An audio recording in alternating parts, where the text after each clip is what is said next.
दफा एक कमजोर और बूढ़ा आदमी अपने बेटे, बहू और अपने 4 साल के पोते के पास रहने के लिए गया। कमजोरी और बुढ़ापे की वजह से उसके हाथ कांपते और नजर भी सही नहीं आता था। कांपते हाथों और नजर की कमजोरी की वजह से बूढ़े आदमी को खाना खाने में मुश्किल पेश आती थी। अक्सर खाना खाते वक्त उसके हाथों से चम्मच गिर जाता या कभी पानी का भरा गिलास। बहू और बेटा रोज रोज ये सब देखकर तंग आ चुके थे। बेटे ने बहू से कहा कि अब्बा जान का कुछ करना पड़ेगा। हर रोज ये सब देख देख कर मैं तंग आ चुका हूँ। कभी प्लेट गिरती है तो कभी दूध। मेहमानों के सामने तो मुझे अलग शर्मिंदा होना पड़ता है।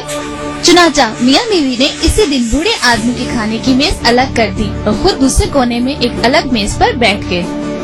अब सारे घर वाले एक मेज पे आराम से खाना खाते और बूढ़ा आदमी अलग बैठा रहता।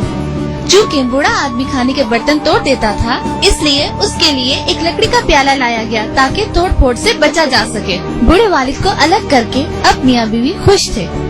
अलग बैठकर कभी कभी बुजुर्ग की आंखों में आंसू आ जाते, क्योंकि वो अपने आप को अकेला महसूस करते थे। 4 साल का छोटा बच्चा ये सब कुछ खामोशी से देख रहा था। एक दिन शाम के वक्त बाप ने देखा कि बच्चा कुछ बना रहा है। उसने बच्चे से पूछा कि तुम क्या बना रहे हो? बच्चे ने जवाब दिया कि मैं आपके और अम्मी के लिए एक लकड़ी का छोटा सा प्याला बना रहा हूँ, जिसमें मैं आपको बूढ़ा होने पर खाना दूंगा। ये कहकर बच्चा मुस्कुराया और दोबारा काम में मसरूफ हो गया।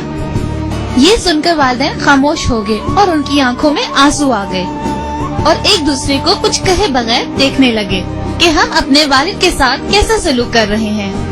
उसी शाम बेटा खाने के वक्त अपने वालिद का हाथ पकड़कर सब घर वालों के साथ एक ही मेज पर ले आया। चुनाचा इसके बाद मियाँ बीवी ने किसी बात की परवाह न की और हर वक्त उनकी दिलजोई में लगे रहे। बच्चे बहुत नाजुक और मासूम होते हैं। उनकी आंखें जो देखती हैं, उनके कान जो सुनते हैं, उनके दिमाग में वही बात नक्श हो जाती है और वो वही करते हैं।